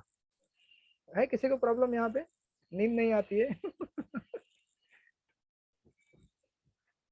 है किसी को प्रॉब्लम? नहीं है, सबको नींद आती है। डिवोटी लोगों को सबको नींद आती है क्योंकि भगवान उनके साथ है ना। अरे आप लोगों को तब मालूम पड़ेगा ये कितनी भयंकर बीमारी है जब नींद नहीं आएगी रात को। और आप सोना चाहें, कितना भी सोना चाहें, नींद नहीं आती है। जबरदस्ती बेड पे गिरे, नींद नहीं आती है। और जब नींद नहीं आती तो क्या होता है? बॉडी रेस्ट में नहीं जाती है, फिर बॉडी हमेशा एक्टिव मोड में रहती है। उसकी वजह से शरीर हमारा क्या होते जाता है? खराब होता जाता है, क्योंकि उसको रेस्ट नहीं मिलता है। क्योंकि बॉडी जब रेस्ट करती है तो उसके साथ ये शरीर, जैसे गाड़ी गैराज में जाती है ना, तो गाड़ी गैराज में जाने के बाद गाड़ी का रिपेयरिंग होता है, साफ सफाई होती है, वैसे हमारा बॉडी जब रेस्ट मोड में जाता है रात को, तो बहुत सारे शरीर के अंदर साफ सफाई, जो कुछ खराबी हुआ है वो ठीक होता है। लेकिन रेस्ट मोड में नहीं गया तो कैसे काम होगा? तो ऐसे समय में हम समझ सकते हैं कि शरीर को चलाने वाले हम नहीं है, और कोई है। हम चाहते हुए भी हम नहीं सो सकते, और कभी कभी हम लोग चाहते हुए उठ भी नहीं सकते। बराबर ना? हम अलार्म लगा देते हैं, कल जप करना है, कल एकादशी है, कल 25 माला करना है, सुबह 5 बजे उठूंगा मैं, लेकिन उठते ही नहीं हम लोग। क्यों नहीं उठते हैं? क्यों नहीं उठते? उत्तर पता कीजिए और बताइए मुझे। और हम क्यों नहीं सो पाते हैं? तो ऐसे समय में हम समझ सकते हैं, ऑफ कोर्स हमारा डिटर्मिनेशन लेवल भी एक चीज है, based on that things are sanction और नॉट सैंक्शन। बट मेरा पॉइंट ये कन्वे करने का था कि कुछ चीजें ऐसी होती हैं जो हमारे कंट्रोल के परे हैं, तो उससे हम समझ सकते हैं कि हमारा कुछ कंट्रोल है नहीं एक्चुअली। तो वैसे इन साइंटिस्ट को जब पूछा गया था तो उन्होंने कहा कि अरे वो तो एक अलग ही लेवल का ज्ञान है। रोबोट बोले कि फिर ऐसा ज्ञान अगर आपको नहीं है तो फिर आपका क्या फायदा विज्ञान का? तो वो साइंटिस्ट बोले कि पता है आपको, हम लोगों ने, हमारे पास इतने 2 मोटे मोटे किताब है, भागवत जैसे ऐसे मोटे मोटे, जिसमें लिखा गया है कि घास कैसे बढ़ती है, कैसे घास से नया घास आता है, इसका लाइफ स्पैन कैसे घूमता है, पूरा घास के ऊपर एक हमने बुक लिखा है। तो प्रपद बोले अरे बेवकूफ मूर्ख, तुम्हारे ये बुक लिखने या न लिखने से पहले भी घास तो उग ही रहा था ना, कि तुमने बुक लिखना चालू कर दिया इसलिए घास अभी बड़ा हो रहा है, उसको फूल आ रहे हैं, फल आ रहे हैं अच्छे अच्छे, नहीं ना। तुम बुक लिखो या ना लिखो, घास तो अपने आप उग रही है। और घास का जब समय हो जाएगा मरने का तो मर रही है। तो बेसिकली प्रभुपाद का कहने का तात्पर्य ये था कि आप लोग क्या करते हैं कि आप लोग जो डिजाइन है ना, डिजाइन उसको स्टडी करते हैं, लेकिन डिजाइनर को स्टडी नहीं करते। जिसने ये शरीर बनाया ना, आप उसको स्टडी कर रहे हैं। ये बॉडी के अंदर यहाँ पे हार्ट है, यहाँ पे लंग्स है, ये है वो है, फलाना फलाना दुनिया भर का चीज, इसको ये होता है, ऐसा होता है, दैट्स ऑल राइट, ठीक है, स्टडी कीजिए आप, जो भी आपको यूज में आता है, मेडिकल में आता है, प्रैक्टिकल लाइफ में आता है, यूज कीजिए। बट ऐसे शरीर तो केवल एक डिजाइन है, इसको बनाने वाला जो डिजाइनर है उसके बारे में तो जानिए। उसको नहीं जानेंगे तो फिर आपको कुछ ज्ञान है ही नहीं पूर्ण, क्योंकि आप अगर इसको जाने या न जाने तो अपना काम कर ही रहा है ना। घास के बारे में आपने बुक लिखा नहीं लिखा, गांव में तो लोग घास काट रहे हैं, गाय को खिला रहे हैं, दूध निकाल रहे हैं। गांव का एक आम आदमी, उसको कुछ फर्क पड़ता है क्या? साइंटिस्ट ने बुक लिखा है घास के ऊपर, घास ऐसे उगती है, मरती है, जिंदा होती है, तो अपना काम करते जा रहा है। वास्तविक जीवन में उसका कितना एप्लीकेशन है? हाँ ठीक है, कहीं गार्डनिंग करने में आपको थोड़ा हो सकता है घास का हाइट बढ़ाने में काम में आएगा, लेकिन आप उसके मूल तत्वों को नहीं जान रहे कि क्यों उगता है, क्यों मरता है, तो फिर आपका क्या फायदा इस ज्ञान का? इसलिए यहाँ पे कह रहे हैं कि ज्ञान गम्यम, ज्ञान के लक्ष्य और ज्ञान ज्ञेय वस्तु, जो सबसे ज्यादा जानने वाला चीज है वो क्या है, इंपॉर्टेंट क्या है, आत्म तत्व और परमात्मा तत्व। इनको जाने बगैर हम लोग ठीक ठीक से नहीं जान पाएंगे। और जितने भी वैज्ञानिक हैं, ऑफकोर्स अभी के काल में तो इतने भगवत भावना वाले वैज्ञानिक बहुत ही कम है, लेकिन पूर्व काल में जितने भी वैज्ञानिक हो गए, जैसे न्यूटन, जैसे उन्होंने देखा कि पेड़ के ऊपर से फल गिर रहा है तो फैसिनेट हो गए, अरे वाह क्या बात है कि फल अपना टाइम हो गया तो नीचे गिर जाता है। तो उन्होंने स्टडी किया, स्टडी करके पता किया कि ये तो ग्रेविटी, गुरुत्वाकर्षण है, ये उन्होंने अपने लॉज बनाए। अब बेसिकली क्या हो रहा है यहाँ पे देखिए, इस दुनिया में जितने भी मैकेनिज्म है, कोई चीज ऐसे काम करती है वैसे काम करती है, ये सब भगवान ने बनाए हुए डिजाइन है, बराबर। भगवान ने जो भी डिजाइन बनाया है एकदम फंटास्टिक बनाया है, जबरदस्त। अब सोचे ना आप, ये शरीर, इसमें से आवाज निकलता है। जो कंठ है ना यहाँ पे, यहाँ से आवाज निकलता है। जस्ट इमेजिन, अभी मेरे पास अगर कोई भी दूसरी चीज है, समझो फॉर एग्जांपल ये चीज है, ये क्या है, ये पंच मशीन है, इससे मैं मेरे नोट्स पंच करते रहता हूँ। इसमें से आवाज निकलती है कभी? इसके अंदर भी वही चीजें है ना जो मेरे अंदर है, पृथ्वी जल अग्नि आकाश वायु, बराबर। या फिर कोई भी चीज लीजिए आप ठीक से कॉन्टेम्पलेट करेंगे तो आपको समझ में आएगा कि क्या फैसिनेटिंग चीज बनाई है भगवान ने, कि यहाँ से आवाज, कैसे आवाज निकलता है। नोबडी नोज एक्चुअली कैसे आवाज निकलता है।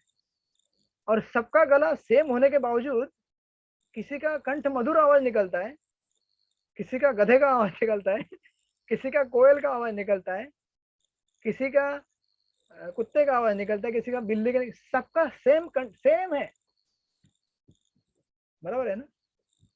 आपका जो एपरेटस है यहाँ पे क्या मुझसे अलग है क्या? नहीं ना।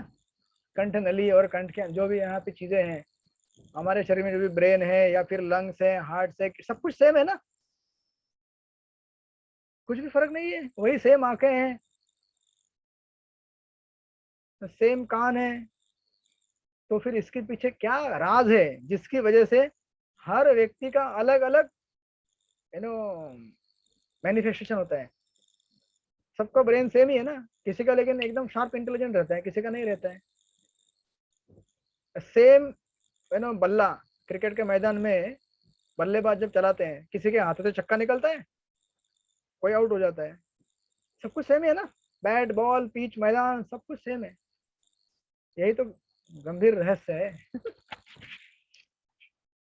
कर्म के जो हमारे नियम रहते हैं उसके अनुसार किसी का गला मधुर रहता है, किसी का गला मधुर नहीं रहता है।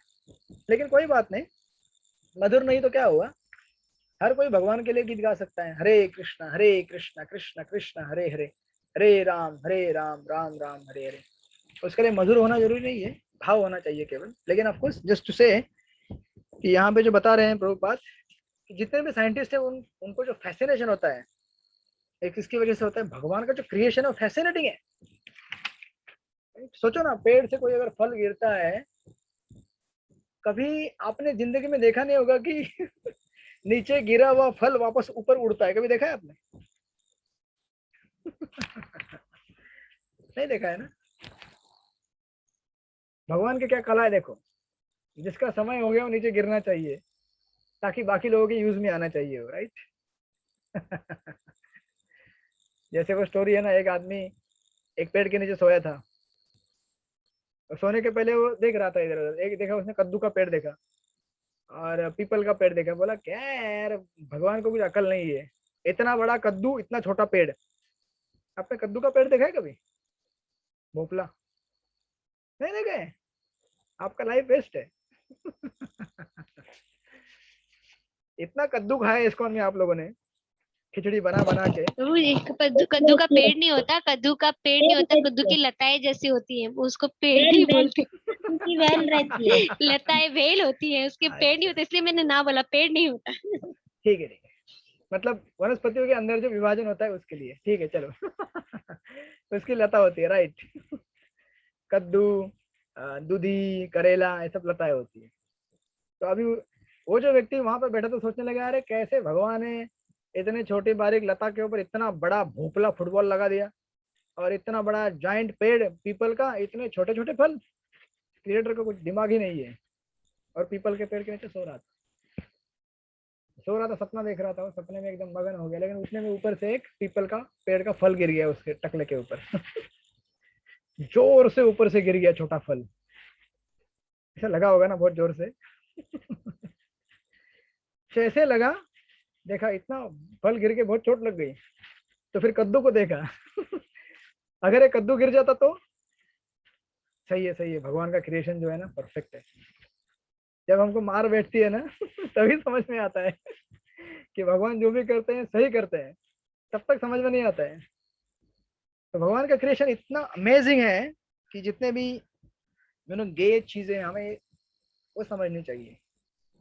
जैसे न्यूटन ने भी जब उनके पूर्ण जीवन काल में जब उन्होंने जितना भी संशोधन किया, रिसर्च किया, तो वो हमेशा कहते थे कि मेरे रिसर्च के थ्रू मैं भगवान की ग्लोरी को देख रहा हूँ, भगवान की महानता को देख रहा हूँ कि भगवान कितने महान है, किस तरह से। देखिए, क्योंकि दुनिया में एक ऑर्डर है, दुनिया में बहुत सारी चीजें एक व्यवस्था से चल रही है, अव्यवस्था नहीं है। जैसे समंदर यहाँ पे चौपाटी है, समंदर के जो पानी है वो अपने बाउंड्री में रहता है। ऑफकोर्स हमारे कर्मों की वजह से कभी कभी गतिविधियां बदल जाती हैं, तो सुनामी आता है वगैरह आता है, that is another discussion. But समंदर अपनी जगह पे रहता है, हवा जो है अपनी जगह पे है, पृथ्वी अपने जगह पे, सब कुछ भगवान ने ऐसे स्थिति में बनाया है कि परफेक्ट अरेंजमेंट है, ऑर्डर है। तो ये सब भगवान का एक फैसिनेटिंग डिजाइन है। और ये क्या है, हमारा ज्ञानमय कोश है। जैसे हमने जो 5 कोश देखे हैं, अन्नमय कोश, प्राणमय कोश, ज्ञानमय कोश। ज्ञानमय कोश भी क्या है, वो हमारा एक्टिवेट हो जाता है। हमारे 3 फैकल्टी, सच्चिद आनंद, हम सत रहते हैं, हमेशा चेतना में रहते हैं और आनंद में रहते हैं, राइट। तो सत फीचर और चित फीचर हम लोग एक्सपीरियंस कर सकते हैं, सत और चित, कि हम लोग हमेशा, और चित basically more related to consciousness, चेतना में, तो उसमें ज्ञान आ जाता है, तो हमारे उस फैकल्टी को टच करता है वो, उसकी वजह से हमें एक्सपीरियंस, प्लेजर, मतलब आनंद का अनुभूति होती है। तो इस तरह से इस दुनिया में जितनी भी चीजें बनाई गई हैं, उनमें हम सब में क्या देख सकते हैं, भगवान का हाथ देख सकते हैं। तो आपको आजकल तो जमाने में ऐसे कोई वैज्ञानिक रहे नहीं है, जो कुछ गिने चुने हैं, लेकिन वो भी इतने नहीं है जो भगवान के अस्तित्व को इस तरह से स्थापित कर सके। इनफैक्ट जब न्यूटन को पूछा गया था लास्ट में कि आपके जीवन का सबसे बड़ा उपलब्धि क्या है, तो पता है उन्होंने क्या कहा? उन्होंने कहा कि मेरे जीवन का सबसे बड़ा उपलब्धि यही है कि मैं पूर्ण जीवन आजीवन ब्रह्मचारी रहा। उन्होंने ये नहीं कहा कि मैं बड़ा साइंटिस्ट था, मैंने ये लॉ ढूंढ के निकाला, मैंने ये रिसर्च किया, मैंने ये कैलकुलेशन दिया, ये फलाना फलाना। उन्होंने कहा कि मैं जीवन भर सेलिब्रेट रहा, ये मेरा सबसे बड़ा उपलब्धि है। और सेलिब्रेट रहा मतलब ऐसा नहीं कि सेलिब्रेट रहने से कुछ, सेलिब्रेट रहने की वजह से मैं फोकस कर सका भगवान के ग्लोरी को उजागर करने में। तो मेरे जितने भी लॉज मैंने दिए उसके थ्रू मैं भगवान को देख सकता हूँ, आप भी देख सकते हैं। तो ऑफकोर्स, लेकिन आने वाली जो हमारी संस्कृति है, पीढ़ी है, उसने भगवान को हटा दिया और केवल साइंस को रखा वहां पे, और कहा कि देखो ये ऐसे होता है लॉ, इसको ऐसे मैनिपुलेट करो, ऐसे इस्तेमाल करो, वगैरह वगैरह। जब इसको 19वें श्लोक में समराइज करते हैं भगवान, इति क्षेत्रम तथा ज्ञानम, इति क्षेत्रं तथा ज्ञानम् नेयं चोक्तं समासत, ज्ञेयं च समासत मद्भक्त एतविज्ञाय मद्भक्त तद्भक्तेतविज्ञाय मद्भावाय उपपद्यते।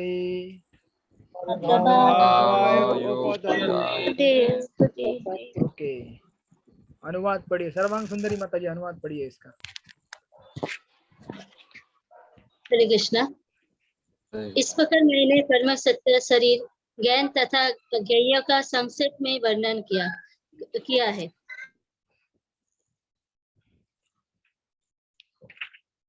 इसे केवल मेरे भक्त ही पूरी तरह समझ सकते हैं। ओके, और इस तरह मेरे स्वभाव को प्राप्त होते हैं। सी, आपको ये देख के एकदम इंटरेस्टिंग लगेगा इस सेक्शन में, हालांकि ये सेक्शन कौन सा सेक्शन है, ज्ञान का सेक्शन है, लेकिन यहाँ भी भगवान कह रहे हैं कि इन सारी चीजों को, प्रकृति के इन सारे तत्वों को कौन समझ सकता है? मेरा भक्ति समझ सकता है, केवल कोई ज्ञानी नहीं समझ सकता है। इसलिए भक्ति का 2 बार उल्लेख आया है। एक तो 8 से 12 श्लोक के अंदर, जो एक सीरीज हमने जो पढ़ा था लास्ट टाइम, उस सीरीज के अंदर देखिए आपको एक श्लोक मिलेगा बीच में, कहाँ गया, 10 नंबर का श्लोक, मयि चान्यन्य योगेन भक्तिर् अव्यभिचारिणी, कि मेरी भक्ति को क्या करना चाहिए, विकसित करना चाहिए। यानी कि ज्ञान मार्ग में भी भक्ति के बिना वो ज्ञानी आगे नहीं बढ़ सकता है। उसी तरह से यहाँ भी आया है वापस कि बिना भक्ति के कोई इस चीज को नहीं समझ सकता है। इस क्षेत्र, क्षेत्रज्ञ, सब कुछ जो ज्ञान अभी तक भगवान ने दिया है श्लोक नंबर 19 तक, ये सब ज्ञान कौन समझ सकता है? केवल मेरा भक्त समझ सकता है। और आपको विश्वनाथ चक्रवर्ती ठाकुर अपने कमेंट्री में कहते हैं कि अगर ये सेक्शन या फिर ज्ञानी, उसके पास अगर भक्ति रहेगा तो वो क्या करेगा, ब्राह्मण स्तर को प्राप्त करेगा। और अगर भक्त ऐसे ज्ञान वाले सेक्शन को पढ़ेगा तो क्या करेगा, भक्ति प्राप्त करेगा। यानी कि ज्ञान मार्ग में भी क्या है, इसका इंपॉर्टेंस है कि बिना भक्ति के आप लोग कभी नहीं समझ सकते। इसलिए देखिए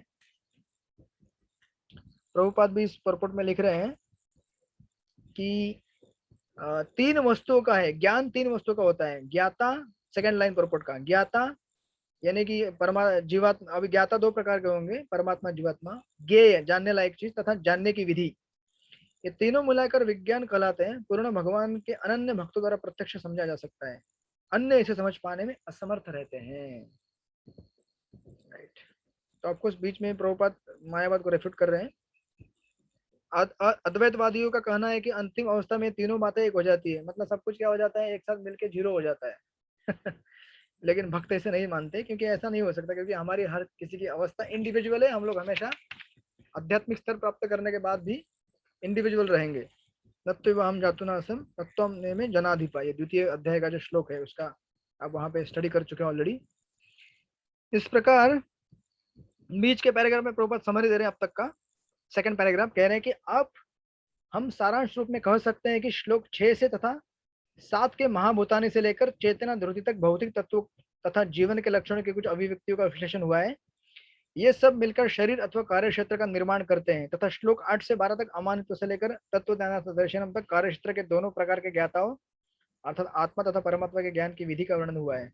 श्लोक 13 से 18 यहाँ पे जीवात्मा परमात्मा का वर्णन हुआ है। इस प्रकार तीनों बातों का वर्णन हुआ है, कार्य क्षेत्र, जानने की विधि तथा आत्मा एवं परमात्मा। और भगवान के भक्त ऐसी चीजों को समझ सकते हैं। अतएव ऐसे भक्तों के लिए भगवद गीता अत्यंत लाभप्रद है, वे ही परम लक्ष्य अर्थात परमेश्वर श्री कृष्ण के स्वभाव को प्राप्त कर सकते हैं। दूसरे शब्दों में केवल भगवान के भक्ति गीता को समझ सकते हैं। इस तरह से इसका यहाँ पे कंक्लूजन दे रहे हैं ये अभी तक के इस सेक्शन का। आई होप हमारे पास और थोड़ा समय है, 15 मिनट हम लोग आगे बढ़ेंगे और आगे के 2 श्लोक जो कि सबसे इंपॉर्टेंट श्लोक है इस पूरी सीरीज में, उससे नेक्स्ट सेक्शन को स्टार्ट करते हैं। अभी तक आप लोगों ने स्टडी किया है श्लोक नंबर 1 6 क्वेश्चन जो अर्जुन के थे, उसके बाद 2 से 7 क्षेत्र और क्षेत्रज्ञ के बारे में जाना आपने, जो 24 तत्व होते हैं। उसके बाद आपने जाना था 8 से 12 प्रोसेस ऑफ नॉलेज, इस क्षेत्र और क्षेत्रज्ञ इससे इसके क्षेत्र विकार से बाहर कैसे निकलना है। और फिर 13 से 19 आपने देखा ज्ञेय क्या चीज होती है। अभी 20 से लेकर 26 इन 7 श्लोकों में आपके पास वर्णन आएगा प्रकृति और पुरुष और इन दोनों का संयोग कैसे होता है, यानी कि जीवात्मा इस जगत में कैसे फंस जाता है उसका वर्णन अभी यहाँ पे आएगा। ये सबसे इंपॉर्टेंट सेक्शन है क्योंकि यही सेक्शन आगे जाके 18वें अध्याय तक एक्सपैंड होता है, ये 6 श्लोक बेसिकली। तो हम लोग यहीं रुक जाएं या फिर आगे बढ़ें, आप बताइए। रुक जाए, बढ़ जाए, आगे बढ़ जाए, थोड़ा आगे बढ़ जाए कि रुक जाए? आगे बढ़े, आगे आपकी इच्छा। यस, अभी तक किसी का कुछ प्रश्न है तो बोलिए। Anybody has any questions till now? 13 से 19 क्या बताया आपने? 13 से 19 वर्णन हुआ है ज्ञेय, जानने लायक चीज क्या है और परमात्मा जानने लायक है। परमात्मा और जीवात्मा दोनों का संबंध क्या है, परमात्मा कौन है विशेषकर से। यस बोलिए पंचतत्व प्रभु। हाँ यस बोलिए। दंडवत प्रभु जी। तो ये ज्ञाता ज्ञेय तथा जानने की विधि अभी जो हमने चर्चा किया, तो संबंध, प्रयोजन और अभिधेय ये सेम है कि इसमें और ये दोनों में अंतर है थोड़ा सा? मैंने कभी ऐसा जोड़ने का प्रयास नहीं किया, आप जोड़ सकते हैं इसको। कोई भी नॉलेज इन 3 में से किसी कैटेगरी में आता है हमेशा। जैसे अगर आप देखेंगे परमात्मा के बारे में, आत्मा और परमात्मा के बारे, खास करके आत्मा के बारे में जानकारी, तो ये संबंध में आएगा। परमात्मा आत्मा के बारे में संबंध ज्ञान। और अभिधेय मतलब क्या होता है, प्रोसेस होता है कि अभी भगवान के, हाँ भगवान के पास कैसे जाएगा, तो ज्ञेय हो गया अभिधेय जो 8 से 12 में आया था। और प्रयोजन क्या होगा, अमृत, जो बताया ना अमृत मिलेगा आपको। आत्मा परमात्मा को जानने के बाद अमृत मिलेगा, दैट इज प्रयोजन। आप किसी भी तरह से जोड़ सकते हैं इन श्लोकों को 3 कैटेगरी में। ओके ओके यस बोलिए सुमित समंत माता जी। हाँ यस प्रभु क्या बोल रहे हैं? शास्त्र के जितने भी श्लोक हैं ये इन 3 तत्वों के अंदर ही आते हैं। यस, या तो एक श्लोक संबंध में है, प्रयोजन में है या अभिधेय में। Correct, right. यस बोलिए सुमित समंत माता जी। प्रभु जी कहते हैं स्वर्गलोक में खाली भोग रहता है, उधर भक्ति नहीं होता है। लेकिन जब भी भगवान आए विभिन्न देव देवी लीला करने के आता है, जैसे भगवान की लीला कर रहे हैं तो उनमें ग्रहण करने के लिए, जैसे रामलीला में विभिन्न देव देवी बानर आए, कृष्ण जब भी आए थे तभी भी बहुत सारे देव देवी विभिन्न अंशग्रहण कर रहे थे लीलाएं। तो उधर भक्ति नहीं होता है तो देव देवियों कैसे ग्रहण करते हैं? अगर स्वर्ग भोग नहीं मतलब भक्ति नहीं होता है तो कैसे देव देवी तो भक्त है, तो फिर भगवान की सारी लीला में कैसे वो लोग अंशग्रहण करते हैं? और क्या सकती है? देखिए वो सब लोग सकाम भक्त हैं, ऐसा नहीं कि वो भक्त नहीं है। जितने भी देवी देवता हैं वो क्या है, सकाम भक्त हैं। आपने योगा लेटर में देखा होगा कि भक्तों में श्रेणियां रहती हैं, सकाम और निष्काम। तो ऑफकोर्स हम लोग भी सकाम हैं, लेकिन हम लोग धीरे धीरे निष्काम बनने का प्रयास कर रहे हैं। लेकिन स्वर्ग में जो देवी देवता हैं वो कंप्लीटली एब्सोल्युटली सकाम है। बहुत सारे, मैक्सिमम उनमें से बहुत ही गिने चुने लोग रहेंगे निष्काम रहेंगे। तो जब भी भगवान अवतार लेते हैं तो भगवान की लीला को असिस्ट करने के लिए वो लोग भी उतर आते हैं। अभी देखते हैं ना, अरे बॉस आ गया तो बॉस के साथ जाना चाहिए ना। जब भगवान खुद बोलते हैं कि मैं अभी अवतार लेने वाला हूँ, तो तुम लोग क्या करो, मेरी सहायता करो, ताकि जल्दी से इस राक्षस का वध होगा और तुम्हारा फिर बल्ले बल्ले मजा होगा, आराम होगा। क्योंकि रावण या फिर हिरण्यकश्यपु ये सब असुर क्या करते हैं, स्वर्ग पे चढ़ाई कर देते हैं। तो फिर देवताओं को प्रॉब्लम होता है, अरे भगवान हम आपकी सेवा ठीक से नहीं कर पा रहे हैं। अभी भगवान की सेवा और भोग दोनों का साथ में चल रहा है उन लोगों का। क्योंकि क्या है, उन लोगों को भगवान ने क्या दिया है, इस सृष्टि का संचालन दिया है। They are the big managers of this world. अभी मैनेजर के साथ साथ अभी, लेकिन मैनेजर के लिए बड़ा केबिन चाहिए, पंखा चाहिए, पानी लाने के लिए 2 नौकर चाकर चाहिए, साफ सफाई करने के लिए। तो सकाम भक्त है वो लोग। और जो भगवान अवतरित होते हैं तो भगवान उनको बुलाते हैं और ये लोग बोलते हैं चलो भाई अभी बॉस गया तो जाना पड़ेगा, बॉस की सहायता, जल्दी काम होगा अपना, राइट। तो जितने भी देखिए, इवन द्वारका और जब मौसल लीला हुई थी भगवान की, मौसल लीला में देखिए, जहां तक मैंने ठीक से सुना है, जो शराब वगैरह पी के सब आपस में लड़ाई झगड़े करके मर गए ना, वो सारे देवताओं के अंश थे। उसमें से कोई भी आध्यात्मिक जगत का परिकर नहीं था।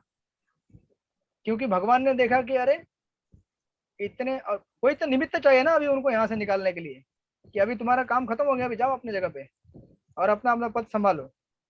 इवन भगवान राम की लीला में भी सारे देवताओं सबको बताया गया था भगवान ने कि आप तुम क्या करो, जाके नीचे अलग अलग रूप धारण करो इन सब वानर के समाजों में, और तुम मुझे असिस्ट करो, तो रावण को मारने में सहायता होगी।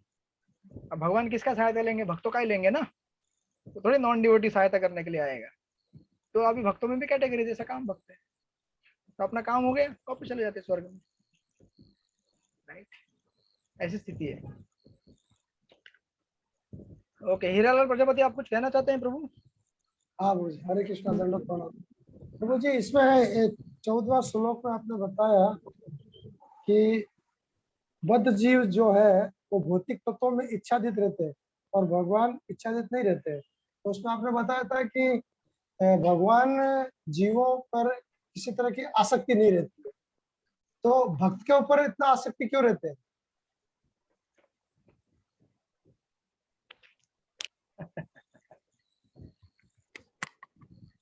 आपका प्रश्न ये है कि संसार में इतने सारे जीव हैं, बराबर ना?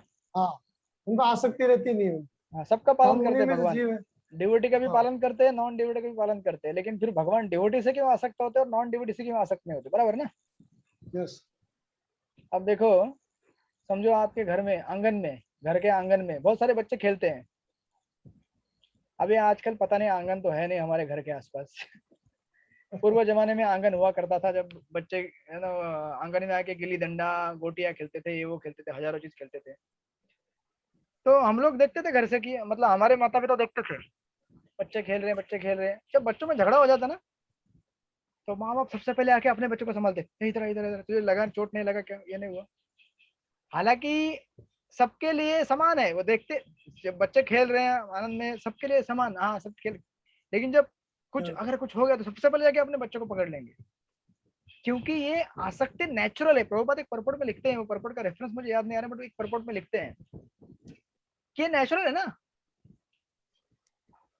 समझो आप अगर कभी कभार समझो वही, अगर घर के माता पिता आएंगे बच्चों को खाने के लिए, सबको चॉकलेट देंगे, सबको एक एक चॉकलेट, लेकिन जब अपना बच्चा आएगा ना उसको 2 देंगे, या उसको बोलेंगे थोड़ा साइड में आ जा, थोड़ा और तेरे को देता हूँ, या वगैरह वगैरह जो भी है। तो नेचुरल है, बराबर ना?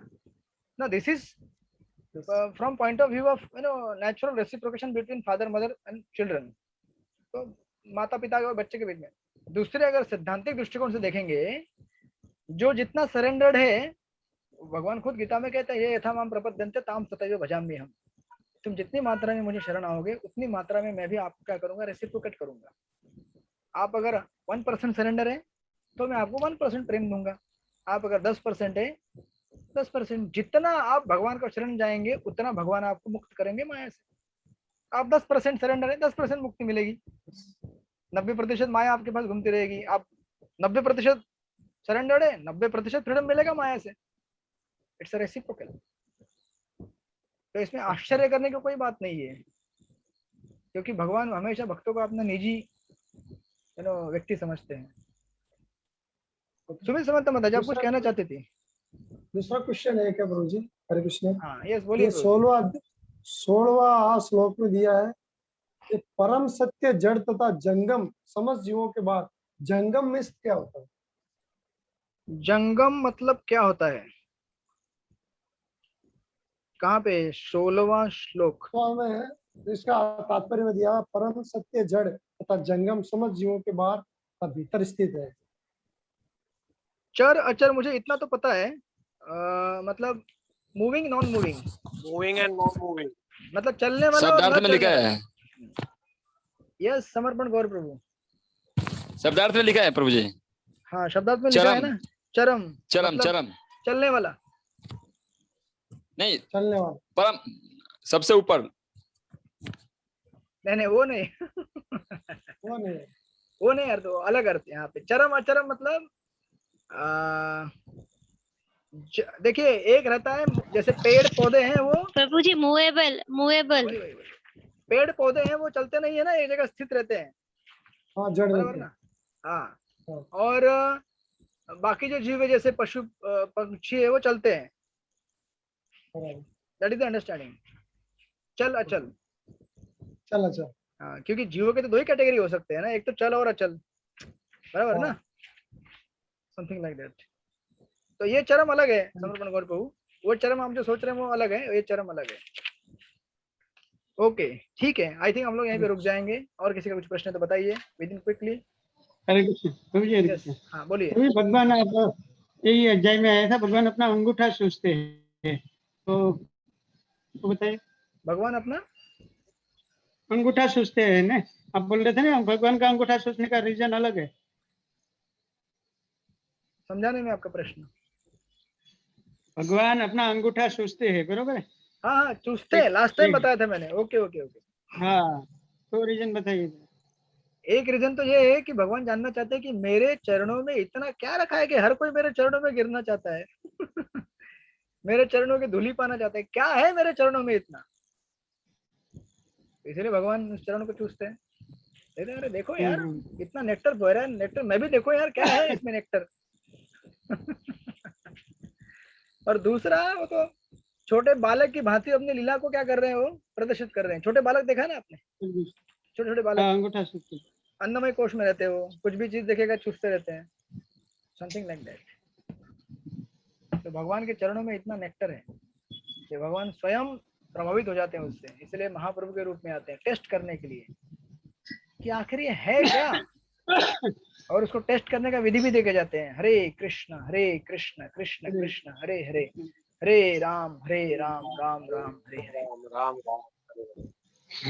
तो ये राधा रानी का केवल एक ही अवतार हुआ है और वो है महाप्रभु अगर राधा रानी को समझना है तो महाप्रभु को समझ जाइए, महाप्रभु का मनोभाव क्या है, आप राधा रानी को समझ जाएंगे। बेसिकली राधा रानी का भाव क्या है? दासानु दासानु दासानु दासानु दास। वृंदावन में कई बार आपने देखा होगा, कई ऐसी गोपियां हैं जो राधा कृष्ण के सेवा में रहती हैं,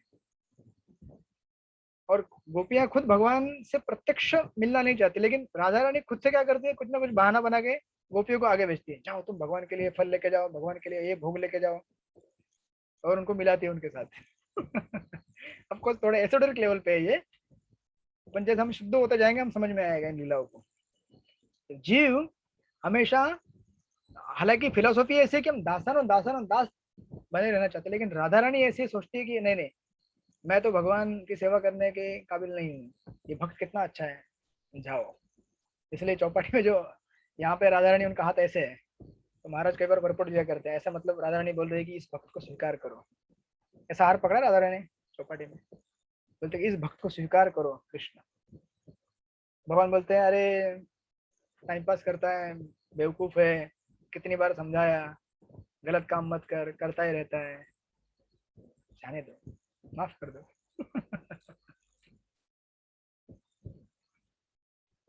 तो ऐसी सुंदर अवतार लिए हैं चैतन्य महाप्रभु, तो उसका हमें अगर ठीक ठीक से पालन करेंगे, महाप्रभु ने जो दिया है, तो उनकी प्राप्ति जरूर होगी भगवान की। ठीक है, तो हम लोग यहीं पे रुक जाते हैं, फिर मिलेंगे अगले बुधवार को। हालांकि मैं ले सकता था लेकिन नहीं लिया, क्योंकि ये थोड़ा क्रिटिकल सेक्शन है, 21 से लेकर 26, क्योंकि ये सेक्शन ऐसा है जो पूरे आपके आने वाले 6 अध्याय को बिल्ड करेगा, उसका एक पूरा मैप निकलेगा आपका। तो इसलिए जब हम लेंगे तो फ्रेश चालू करेंगे। जय श्रील प्रभुपाद की जय, श्रीमद् भगवद गीता की जय। वांछा कल्पतरुभ्यश्च कृपा सिन्धुभ्येव च